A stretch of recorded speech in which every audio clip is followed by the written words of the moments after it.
Tehran কোনো যুদ্ধবিরতি চুক্তিতে স্বাক্ষর করেনি, তাই মেয়াদ বাড়ানোর মতো কোনো বিষয় নেই বলে জানালেন ইরানি পররাষ্ট্রমন্ত্রী আরাকচি। লেবাননে আবারও ইসরায়েলি বিমান হামলা, শিশুসহ নিহত 11। ইয়েমেনের মোখা বন্দরে হুথিদের ক্ষেপণাস্ত্র হামলা, নিহত 4। প্যালেস্টাইনের খ্রিস্টান গ্রামে সামরিক ঘোষণাতেও থামেনি স্যাটেলারদের দৌরাত্ম্য, কুসরা ও বেইত শহরে প্যালেস্টিনিয়ানদের বিক্ষোভ। ওমান উপকূলে ট্যাঙ্কার থেকে তেল ছড়িয়ে পরিবেশ বিপর্যয়ের শঙ্কা। মধ্যপ্রাচ্যের রাজনৈতিক, অর্থনৈতিক সহ সব শেষ খবরাখবর আপনাদের সামনে এক নজরে তুলে ধরছি আমি তাসমিয়া টুম্পা।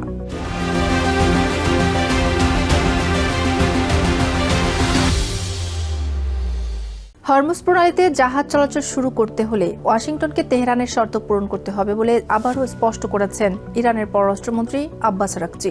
একই সাথে ট্রাম্প প্রশাসনের সাথে আলোচনা বা যুদ্ধবিরতি বাড়ানোর কোনো বিষয় নেই বলেও জানান তিনি। শনিবার গণমাধ্যমে দেয়া এক সাক্ষাৎকারে তিনি বলেন, তেহরান এমন কোনো যুদ্ধবিরতিতে স্বাক্ষর করেনি যা বাড়ানোর প্রয়োজন আছে। এদিকে ওয়াশিংটনের অবরোধ ও নিষেধাজ্ঞাকেই দেশটির তীব্র মূল্যস্ফীতি ও অর্থনৈতিক সংকটের মূল কারণ হিসেবে দায়ী করেছেন ইরানি প্রেসিডেন্ট মাসুদ পেজেশকিয়ান। ইসলামাবাদ স্মারকলিপির মাধ্যমে যুদ্ধের সমাপ্তি ঘোষণা করা হলেও ওয়াশিংটন সেই চুক্তি লঙ্ঘন করে সংঘাত উস্কে দিয়েছে বলে দাবি তেহরানের। ইরানের পররাষ্ট্রমন্ত্রী আব্বাস আরাকচি জানিয়েছেন, আমেরিকা শর্ত পূরণ না করা পর্যন্ত হরমুজ প্রণালী দিয়ে বাণিজ্যিক জাহাজ চলাচল স্বাভাবিক হবে না। একই সাথে কাতারের মাধ্যমে বার্তা লেনদেন চললেও ট্রাম্প প্রশাসনের সাথে কোনো ধরনের আনুষ্ঠানিক আলোচনার সিদ্ধান্ত হয়নি বলেও পুনর্ব্যক্ত করেন তিনি। ইসলামাবাদ সমঝোতা স্মারকে যুদ্ধের সমাপ্তির কথা বলা হয়েছিল। আমেরিকানরা সমঝোতা স্মারক লঙ্ঘন করায় আবারও সংঘর্ষ শুরু হয়। এটি এমন কোনো যুদ্ধবিরতি ছিল না যার মেয়াদ বাড়াতে হবে। স্মারকের মাধ্যমে মূলত যুদ্ধের সমাপ্তি ঘটেছিল, কিন্তু এখন আমরা এক নতুন পরিস্থিতির মুখোমুখি হয়েছি। আরাকচি জানান, ওয়াশিংটন প্রশাসনের সাথে সরাসরি আলোচনার কোনো সিদ্ধান্ত হয়নি, আলোচনা চলছেও না। তার মতে কাতার পাকিস্তানের মাধ্যমে কেবল উভয় পক্ষের বার্তা আদান প্রদান করা হচ্ছে। তবে হরমুজ প্রণালী সচল না থাকলেও পারস্য উপসাগরে বিকল্প ও সাময়িক সামুদ্রিক রুট নির্ধারণে এখনও কাজ করছে ইরান ও ওমানের কারিগরি দল।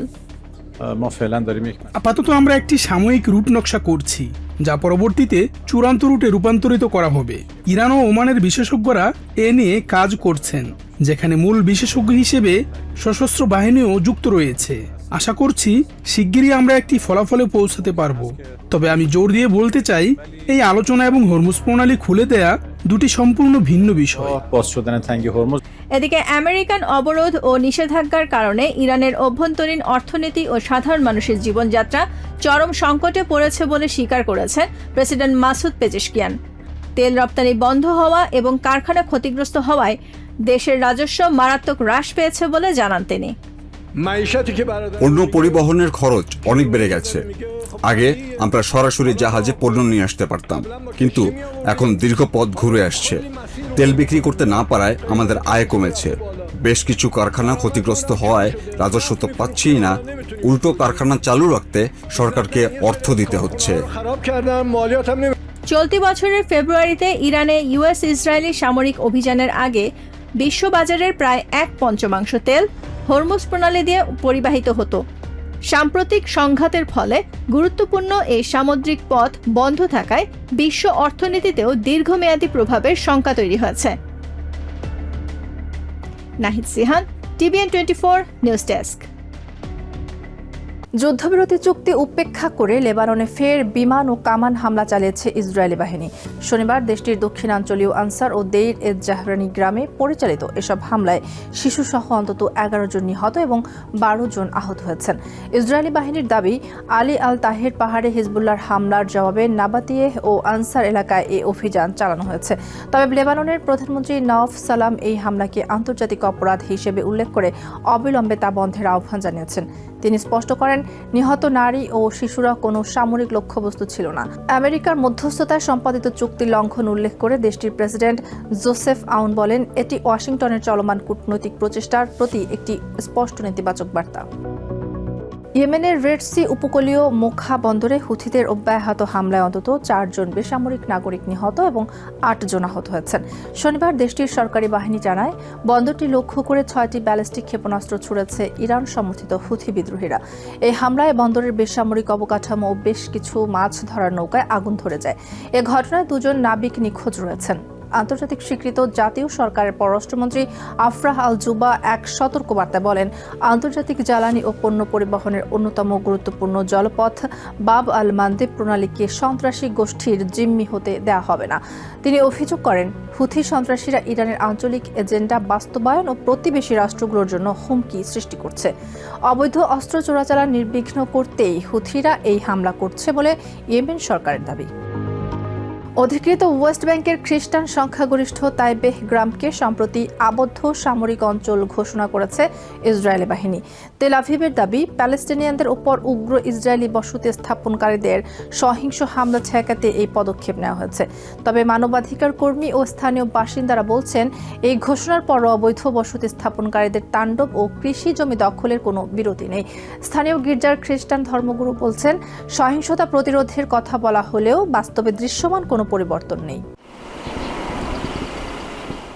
অধিকৃত ওয়েস্ট ব্যাংকের অন্যতম খ্রিস্টান অধ্যুষিত গ্রাম তাইবে ঐতিহাসিক ও ধর্মীয়ভাবে গুরুত্বপূর্ণ এই গ্রামটিকে সম্প্রতি আবদ্ধ সামরিক অঞ্চল হিসেবে ঘোষণা করেছে ইসরায়েলি সামরিক সেনাবাহিনী। অবৈধ বসতি স্থাপনাকারীদের সহিংসতা ঠেকাতে এই পদক্ষেপ নেওয়ার দাবি করলেও খ্রিস্টান ধর্মীয় নেতারা বলছেন, বাস্তবতায় এর উল্টো। তাইবে সহ পার্শ্ববর্তী আল রামুন ও দেইর জারিরের কিছু অংশকে সামরিক অঞ্চল করা হয়েছে। এর মধ্যে আমাদের পবিত্র সেন্ট জর্জ চার্চ সহ 3টি গুরুত্বপূর্ণ গির্জাও রয়েছে। কিন্তু আইন প্রয়োগের উদ্দেশ্য নিয়ে আমরা ধোঁয়াশায় আছি। বাস্তবে সেটেলারদের সহিংসতা প্রতিরোধে দৃশ্যমান কোনো পরিবর্তন হয়নি। এই সিদ্ধান্তটি আসলে বৈষম্যমূলক। স্থানীয় প্রশাসনের অভিযোগ, ইসরায়েলি কর্তৃপক্ষ বা প্যালেস্টাইন সরকারের পক্ষ থেকে কোনো আনুষ্ঠানিক নোটিশ দেওয়া হয়নি। বিভিন্ন গণমাধ্যমের থেকে তারা এই সিদ্ধান্তের কথা জেনেছেন। আমরা কেবল মিডিয়ার মাধ্যমে এই সিদ্ধান্তের কথা জেনেছি। কোনো পক্ষই আমাদের লিখিত কিছু জানায়নি। ওদিকে আমাদের জলপাই বাগানে ইসরায়েলি বসতি স্থাপনকারীরা প্রতিদিনই ভেড়া চড়াচ্ছে এবং সম্পদ নষ্ট করছে। স্থানীয় প্যালেস্টিনিয়ান ও মানবাধিকার কর্মীদের দাবি, উগ্র ইসরায়েলিদের তাণ্ডব রোধে সেনা মোতায়েনের কথা বলা হলেও বাস্তবে তা সাধারণ মানুষকে রক্ষা করতে ব্যর্থ হচ্ছে। মানবাধিকার কর্মীদের এখান থেকে তাড়িয়ে দিতেই এই নির্দেশ জারি করা হয়েছে। সেটেলারদের সহিংসতা থেকে প্যালেস্টিনিয়ান পরিবারকে রক্ষা করতেই আমরা এখানে অবস্থান করছিলাম। তারা প্রতিনিয়ত স্থানীয়দের ছাগল ও ভেড়ার পাল চুরি করে নিয়ে যায় এবং বসতভিটায় হামলা চালায়, যাতে পরিবারগুলো বাসস্থান ছেড়ে যেতে বাধ্য হয়। খবরে শুনে ভেবেছিলাম সামরিক অঞ্চল হলে হয়তো উগ্র বসতি স্থাপনকারীরা আর আসবে না, কিন্তু তারা কোনো আদেশই মানছে না। ঘোষণা শোনার পর তাদের অনুপ্রবেশ আর তাণ্ডব যেন আরও বেড়ে গেছে। জেরুজালেম সহ ওয়েস্ট ব্যাংক জুড়ে 50,000-এর বেশি প্যালেস্টিনিয়ান খ্রিস্টান বসবাস করে। স্থানীয় মুসলিমদের পাশাপাশি খ্রিস্টান প্যালেস্টিনিয়ানরাও ইহুদি বসতি স্থাপনাকারীদের হামলা থেকে রেহাই পাচ্ছেন না। Basudebnath, TVN 24 news desk. West ব্যাংকে প্যালেস্টিনিয়ানদের জমি ও বাড়ি ঘর ঘিরে ইসরায়েলি বসতি স্থাপনকারীদের চাপ ক্রমেই বাড়ছে। কোথাও জমিতে প্রবেশ ও চাষাবাদে বাধা, আবার কোথাও বাড়ি ঘর ঘিরে অবরোধ ও হামলার অভিযোগ উঠেছে। এমন পরিস্থিতিতে প্যালেস্টিনিয়ানদের পাশে দাঁড়িয়েছেন ইসরায়েলি ও প্যালেস্টিনিয়ান অধিকার কর্মীরা। তবে বসতি স্থাপনকারীদের সহিংসতায় প্রাণহানি ও বাস্তুচ্যুতির ঘটনাও থেমে নেই।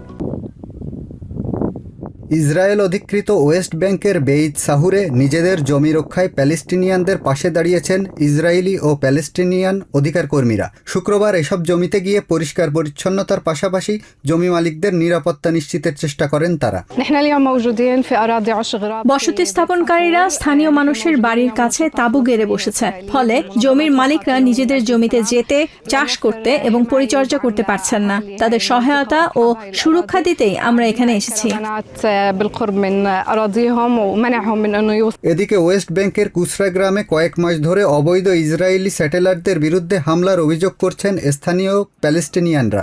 এমনকি এসব হামলায় নিহত হওয়ার মতো ঘটনা ঘটেছে বলেও জানিয়েছেন ওয়েস্ট ব্যাংকের বাসিন্দারা। بتمنى لو انا مت في اللحظه هاي ولا اشوف ابن اخوي بيموت. আমার ভাতিজাকে চোখের সামনে মরতে এবং ভাইকে গুলিবিদ্ধ হতে দেখার চেয়ে সেদিন আমি নিজেই মারা যেতাম, সেটাই ভালো হতো। يعني انا مش عامل جريمه. কুসরার মেয়র তার বক্তব্যে ইসরায়েলি সেনাবাহিনীর বিভিন্ন দমনমূলক কর্মকাণ্ডের কথা তুলে ধরেন।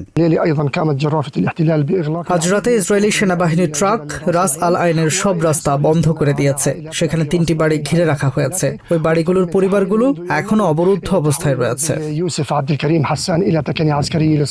জাতিসংঘের তথ্য অনুযায়ী চলতি বছর ইসরায়েলি বসতি স্থাপনকারীদের সহিংসতা ও চলাচলে বিধিনিষেধের কারণে 2200 বেশি প্যালেস্টিনিয়ান বাস্তুচ্যুত হয়েছেন। চলতি বছর বসতি স্থাপনকারীদের হামলার সঙ্গে সংশ্লিষ্ট ঘটনায় নিহত হয়েছেন অন্তত 18 প্যালেস্টিনিয়ান।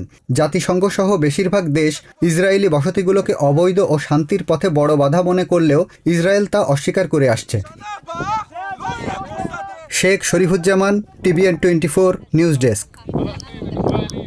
ওমান উপকূলে একটি তেলবাহী ট্যাঙ্কার থেকে সাগরে অপরিশোধিত তেল ছড়িয়ে পড়ছে। এতে উপকূল এবং আরব সাগরের বিস্তীর্ণ অঞ্চলে ভয়াবহ পরিবেশ বিপর্যয়ের আশঙ্কা দেখা দিয়েছে। সম্প্রতি প্রকাশিত ওমান টিভির ড্রোন ফুটেজে দেখা যায় ট্যাঙ্কার থেকে তেল গলে বিস্তীর্ণ সামুদ্রিক এলাকায় ছড়িয়ে পড়ছে। ধারণা মতে তেলের এই আস্তরণ প্রায় 2000 বর্গ কিলোমিটার এলাকা জুড়ে ছড়িয়েছে। গত 8 জুন ইয়েমেন উপকূলে প্রথম জাহাজটিতে বিস্ফোরণের খবর পাওয়া যায়। পরে এটি ওমানের হালানিয়াত দ্বীপপুঞ্জের আল কিবলিয়া দ্বীপের কাছে এসে পৌঁছায়। ধীরে ধীরে জাহাজটি ডুবে যায় এবং তেল ছড়িয়ে পড়ে। দুর্ঘটনা কবলিত ক্যারোলিন বেজিঙ্কি নামের ট্যাঙ্কারটি এশিয়ার উদ্দেশ্যে প্রায় 1 মিলিয়ন ব্যারেল রুশ তেল পরিবহন করছিল। তবে এই ঘটনার পেছনে এখনো পর্যন্ত কোনো পক্ষের দায় স্বীকার কিংবা ইরান সংঘাতের যোগসূত্র পাওয়া যায়নি। এক নজরে প্রতিদিন মধ্যপ্রাচ্যের খবর জানতে চোখ রাখুন TVN 24 নিউজ নেটওয়ার্কের ইউটিউব ও ফেসবুক পেজে।